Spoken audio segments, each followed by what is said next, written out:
नमस्कार. आपले शिवार ब्लॉग्समध्ये तुम्हा सर्वांचं पुन्हा एकदा स्वागत. सकाळ सकाळची वेळ आहे आणि इथलं आता सगळं साफसफाई झाली आपली गोठ्यातली शेळ्यांच्या, गायींच्या आणि म्हशीच्या गोठ्यातली पण झाली सगळी साफसफाई. आणि आता त्यांना आपण खुराकाला भरडा दिला आहे मक्याचा, त्यांचं खायचं चालू आहे. जरा व्हिडिओ चालू करायला उशीर झाला, संपत आला तर त्यांचं. हे बघा, आता सध्या आपल्याकडं तीनच मोठे आणि हा एक 2 बोकड आणि 2 शेळ्या राहिल्यात आणि बाकी एक 5-6 पाटी आहेत आता ह्या दिसतात ह्या. एकदा काही दिवसांपूर्वी आपली संख्या 40+ गेली होती. परत आपण मग गाय घेतली एक, परत तिकडं 2 म्हशी घेतल्या, ते दाखवतो तुम्हाला. त्या शेळ्यांचे पैसेच घेतलेत आपण. ही एक गाय घेतली, ही तर आपल्या घरचीच आहे कल्याणी. आणि या 2 म्हशी घेतल्यात मुरा.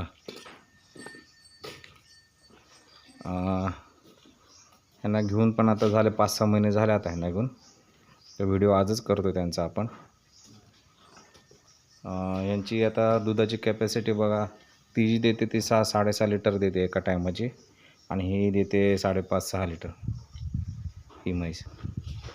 आणि त्यांच्या या 2 रेड्या आता आपल्याकडे आल्यात, हरियाणावरूनच आल्यात. त्यांचा खुराक आणि वैरण सगळं झालं आहे आता.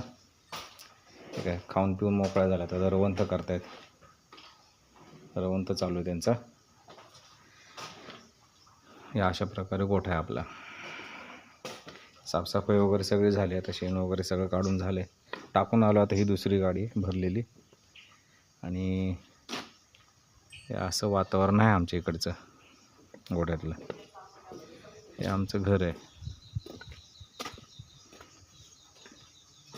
हे खिडकीतनं सगळं दिसतं, म्हणजे शेळ्यांचं, गायांचं, म्हशीचं. तिकडनं एक खिडकी आहे पलीकडनं, त्यातनं म्हशीचं दिसतं सगळं. आणि इकडनं सगळ्या शेळ्यांचं आणि गायांवरती लक्ष ठेवता येतं. हे आमचे कुत्रे असतात नेहमी इथं बांधलेले. हा एक आहे आणि एक दुसरा एक लॅब्राडोर आहे. आणि हा आपला नेहमीचा हुशार कुत्रे, ती पण राखणीला चांगली आहेत. तर 40+ गेलो त्या शेळ्या. तर काही गाई म्हशींची खरेदी केली, त्याच्यात आपण काही शेळ्या कमी केल्या. पण आता पाटी मात्र आपण ठेवल्यात चांगल्या जातीवंत खात्रीच्या, आपल्याला ज्या माहिती आहेत त्यातल्या.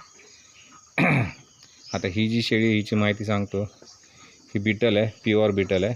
आणि ही नेहमी 2-2 करडं देत आले आपल्याकडं. दुधाला एकदम एक नंबर आहे. तिची ही 2 करडं झालेत, ही एक आणि ही एक. ह्या 2 पाटी झाल्यात आत्ता सध्या दिसत. ही एक आणि ही एक, ह्या 2 पाटी आहेत. ही जी पाट आहे, हिला जिला गलुलं आहे, म्हणजे गळ्याला असे 2 गलुलं येतात ना, ते हिची पाट आहे. हिच्या पण गळ्याला गलुलं आहे. ही काटेवाडी शेळी आहे, हिला पण दूध चांगलं आहे. ह्या 2 पाटी होत्या. ह्याच्या पण हिची एक बहीण होती, पण ती काहीतरी तिला आजार झाला कशाचा, स्किनचा, किंवा तिने लोखंड काहीतरी चघळलं आणि ती बरेच दिवस जिवंत होतं. आम्ही पण बरेच उपाय केले तिच्यावर, 1000-2000 खर्च केले, पण ती काय नाही वाचली, गेली, ती मेली. हा आहे जो आपला हा बिटलचा बोकड आहे. आपण बाहेर ये नाही येतं, खातो येतं. बरडा खायच्या नादात आहे ते, काय बरडा खातोय. आणि ही एक, हिला शिंगण आहेत, आणि ही एक, हिला पण शिंगण आहेत. ह्या 2 पण काटेवाडी शेळ्या आहेत, म्हणजे आपल्या बिटल आणि काटेवाडीची क्रॉस आहे. ह्यांची आई आपल्याकडे होती, ती आमच्या आता मेहुण्याकडे दिली आहे. तिकडं पण तिला 2 करडं झाली आहेत, म्हणजे आमच्याकडेच झाली 2 करडं, आणि करडासकटच ती तिकडे दिली त्यांना. ही आहे, हिची आई आमच्याकडे होती लहानपणापासून, पण ती कशाने तरी गेली 1-1.5 वर्षापूर्वी.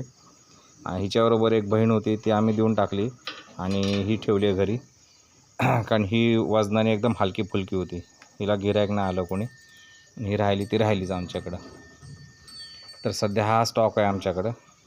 आता परत शेळ्या वाढतील. आता ह्या पाटी समजा किती आहेत, ही एक, ह्या 2, किती झाले, 3, 4, 5, 6 तर पाटीच झाल्या. 6, ही एक 7 आणि ती एक 8, म्हणजे 8 शेळ्या तयार होण्यासारख्या आहेत. आणि ह्या सगळ्या जेवढ्या ठेवल्यात ह्या खात्रीशीर आहेत अगदी. त्यांचं आम्हाला माहीत आहे, दुधाचं माप, करडांचं माप, आई, त्यांच्या आई सगळ्या आपण लहानपणापासून पाळलेल्या सांभाळल्या. ही बिटल आहे बघा, आता बाजूला आली. दुधाला पण खास आहे ही. चला तर आता आपण जाऊ. आता पुढचा व्हिडिओ एखाद्या वेळी वैरणीचा आपण काढूया ह्याच्याबरोबरच. तर आता हा आपला गोट फार्म आहे आपली. त्याच्या बाहेर आपण ही कुट्टी मशीन ठेवली आहे. ही काल संध्याकाळी आपण थोडी वैरण काढली होती. तो एक समोरचा ढिगारा आहे समोरचा, आणि हा एक आहे. तर आता एवढ्या वैरण नसतं भागत आपल्याला, तर आपण चाललो आता वैरण काढायला. आपली तर एका शेजारीच आहे, समोरच वैरणीचं आहे, हे दाखवतो.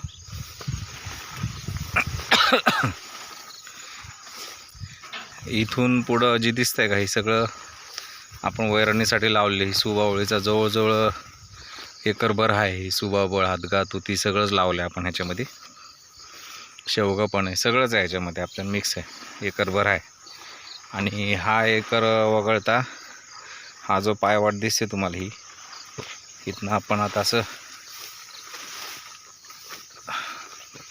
हा समोर जो बांध दिसतो ह्याच्या पलीकडे एक 10-12 गुंठ्याचं अजून आपण लावलं होतं. हे फक्त तुती लावली होती आपण. सुबाबळ पण मिक्स आहे त्याच्यात, तुती आणि सुबाबळ. हे आपण छाटायला चालू केलं होतं. हे खूप उंच झालं होतं. हे आता हे तुम्हाला जे कमरेच्या मापाचं काळ कट केलेलं दिसतंय का, हे उगून आलं आहे परत. हे एक 15-20 दिवसापूर्वी आपण ह्याला कट केलं होतं, 10-15 दिवसापूर्वी कमरेच्या मापाने. हे जवळजवळ 25-30 फूट उंच गेलं होतं, काढणंच नव्हतं झालं आम्हाला. तर आता हे बघा, अशा ह्या 2 ओळीतलं अंतर जे आहे ना, ह्या आणि ह्या ओळीतलं, हे जवळजवळ 5 फूट अंतर आहे. आणि हे जेव्हा मोठं होतं ना, तेव्हा हे सगळं जुळून येतं एकत्र. आता हे अजून उगवत आहे. ही आमच्या आंब्याची झाडं आहेत. जवळजवळ 5-6 आंब्याची झाडं आहेत. तिथं आवळा आहे पुढं जाऊन, परत जांभळाचं आहे एक, इडलिंबू आहे तसलं, गळलिंबू म्हणतात ते एक आहे. आणि तिथून पुढं पण एक 3-4 आंब्याची झाडं आहेत. आता इथून काय दिसणार नाहीत ती, पण ही तर इथं दिसत आहेत तुम्हाला. 1, 2, तिसरं तिकडं आहे. हे 3, ही 1, 2, 3, आणि एक त्या शेळ्यांच्या फार्मच्या तिथं एक चौथा आहे आमचं, 4. आणि ह्या साईडला या इकडं समोर पुढं अजून 3 आहेत. ती जरा उशीर लावली होती, पण आता त्यांनासुद्धा लावून 4 वर्षे झाली. आणि ह्यांना झाली 7-8 वर्षे, मोठी झाली ती झाड. आता हे आपण असं काढत हे बघा, ह्या ओळी दिसत आहेत का अशा, ही सगळी काढून लाकडं इथंच टाकलीत खाली आपण. आता ही लाकडं म्हणजे एक सरी आड करून लाकडं टाकलीत. आता ही सरी मोकळी दिसेल तुम्हाला साधारण. परत इथं परत लाकडं टाकली. आता ही सगळं लाकडं बाजूला काढून घ्यायची आपल्याला. हे दिसत असतील ओळी तुम्हाला, कसं ओळीने लावलं होतं आपण. जेव्हा नवीन होतं तेव्हा ड्रीप टाकली होती आपण, कारण लहान असतात, त्यांना मुळे नसतात जास्त खोल लांबपर्यंत, म्हणून त्यांना पाणी जवळ द्यावं लागतं. पण आता नाही गरज त्या ड्रीपची. काही ठिकाणी ड्रीप कट झाली, काही ठिकाणी काढून टाकली आम्ही ड्रीपची. आता ह्याला नाही गरज एवढी. आता ह्याला पूर्वी लहानपणी जेव्हा नवीन लावलं तेव्हा ड्रीप केलं होतं सगळं आपण. हे 5 फूट बाय 1.25 फूट 2 फूट असं अंतर लावलेलं आम्ही, हे 2 फुटावर अशा ओळीत. आता हे जे आहे ही तुती बघा किती उंच झाली आहे. हे असं सगळीकडे झालं होतं. ही जवळजवळ 20-22 फूट उंच आहे बघा. हे बघा, ही सुबाबळ तर त्याच्यापेक्षा जास्त आहे, 30-35 फूट उंच आहे. आणि एक इथं हादग्याचं झाड होतं मोठं, ते तर त्याच्यापेक्षा पण उंच होतं. काल आम्ही काढलं. एका हादग्या झाडातच अख्खी वैरण झाली होती आमची. हे असं आहे. हा एक नारळ आहे इथं. नारळाची पानं पण खातात बरं का शेळ्या, चांगले व्यवस्थित. हे आमचं आवळ्याचं झाड आहे. हे आवळा आहे. हे तुमचं आपलं हे आपण काय बोलतो त्याला, इडलिंबू, गळलिंबू, इडलिंबू काय म्हणतात ते. आणि पुढं जांभळ आहे. ते आता ती या गवतामुळं काय दिसत नाही, पण आहे पुढं जांभळ. तिथं काढत गेल्यावर ते दिसणार आहे आपल्याला, आत्ता नाही दिसणार. ते जायचं आपल्याला, काढू आपण ते. तर आता ही काढून घेतो. एवढी ओळ काढून झाली की हा एवढ्या 10-12 गुंठ्यात तरी खालचं बरंच राहिलं आमचं ह्या साईडचं, ते पण काढायचं. हे सगळं नेपेरमुळं कचरपट्टी झाली. या कसा नेपेर आला उगून काय माहिती, गिनीकोल इथं मध्येच एखादी कांडी पडली असं, ती कितीतरी दिवस तशी राहून त्याला बेट मोठं तयार झालं. ती काढावं लागलं आता. आणि तिथून पुढं अजून एवढंच अंतर आहे, अजून हे एवढं अंतर. हे एवढं आपण आता जे तो उभं आहे का, जेवढं दिसतंय आपल्याला हे जवळजवळ मला वाटतं एक 5-6 गुंठ्याच्या वर आहे, 4-5 गुंठ्याच्या वर आहे. आणि ते सगळं तिकडं तिथपर्यंत मिळालं आपल्याला, म्हणजे तिथपर्यंत जर आपण काढलं तर ते 8-10 गुंठे जाईल. चला चालू करूया काढायला. तर मगाशी आपण जे वरून कट करायला गेलो होतो ना, ते आपण कट करून झाली आहे.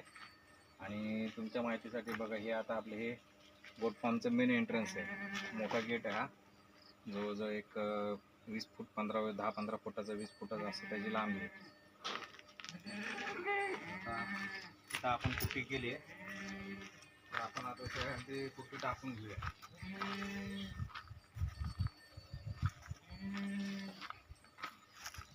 कुट्टी झाली आहे.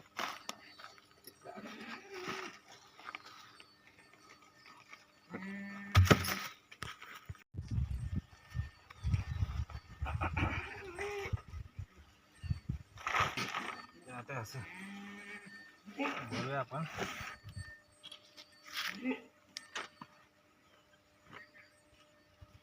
पूर्ण दाबून भरायचं काय. आणि शेळी पालन करताना इतकं चारा आणण्यापेक्षा स्वतःच्या घरचा चारा जितका असेल त्याच्यावर जास्त भर द्यावा, आणि तरच ते परवडते शेळी पालन बरं का.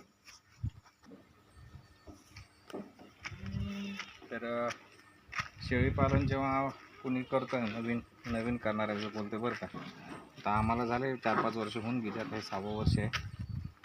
तर असा घरचा चारा पाहिजे तरच ते परवडतं आहे. विकतचा चारा आणून शेळी पालन नाही परवडत अजिबात, तसंच नाही परवडत. आता आमच्याकडे जवळजवळ 40+ झालं ते सगळ्या शेळ्या. हे पूर्ण पटांगण दिसतंय का, शेळ्यानं उभा. हे गाई नव्हती, ही तर कालोड होती, बारकी होती, ती गिरची कालोड दिसते ती.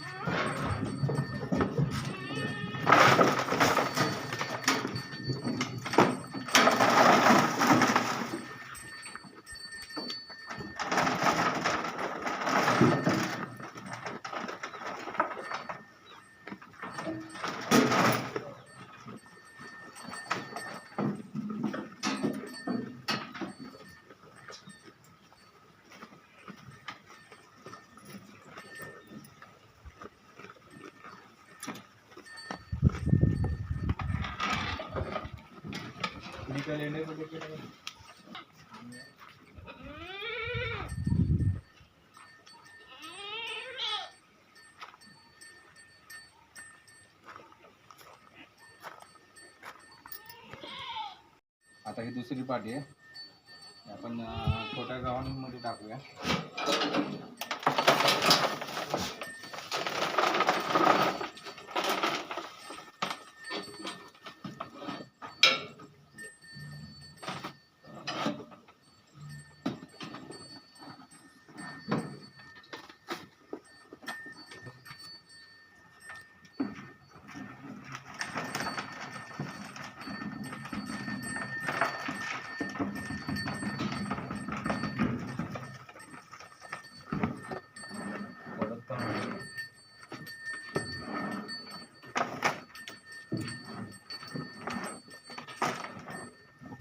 भरपूर झाला ती वैरण एवढी.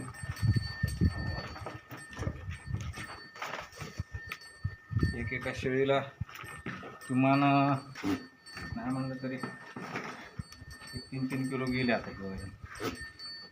सोडा पाठ सोडा. ठीक आहे, पाठी सगळ्या सोडून देऊ आपण, पाठीला नाही बांधून काढतो.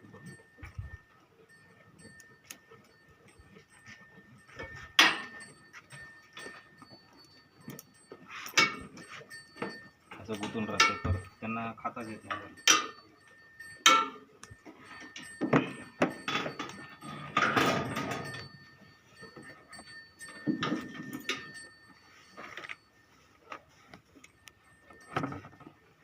आता हे भरपूर झालं. आता ह्यांनी समजा 1 तासाभरात सगळं खाऊन झालं तर अजून एखादी पाठी ट्राय करायची, नाहीतर मग तेवढ्यातच भागणार त्यांचं. त्यांना असं आपण बांधून ठेवतो. बांधून ठेवण्याचं कारण हे की परत शेळ्या फक्त ना, तर आता आपण ह्या सगळ्या शेळ्या अशा बांधून ठेवतो. बांधण्याचं कारण हेच आहे की शेळ्या नेहमी जी टक्कर बिक्कर घेतात एकमेकांशी, ते फक्त खाण्यासाठी करतात ते, बाकी अशा टक्कर नाहीत. पण आता हे सगळ्या मोठ्या जेवढ्या शेळ्या आहेत तेवढ्या बांधलेल्या आहेत आणि या पाठीत ते सगळ्या मोकळ्या खाणारे. किती आता 1 2 3 4 आणि त्या 2 पितळच्या आहेत त्या 2 ह्या माग आहेत बघा, ह्या 2 या 6, टोटल 6 पाठी. हे 1-2 प्युअर झाले.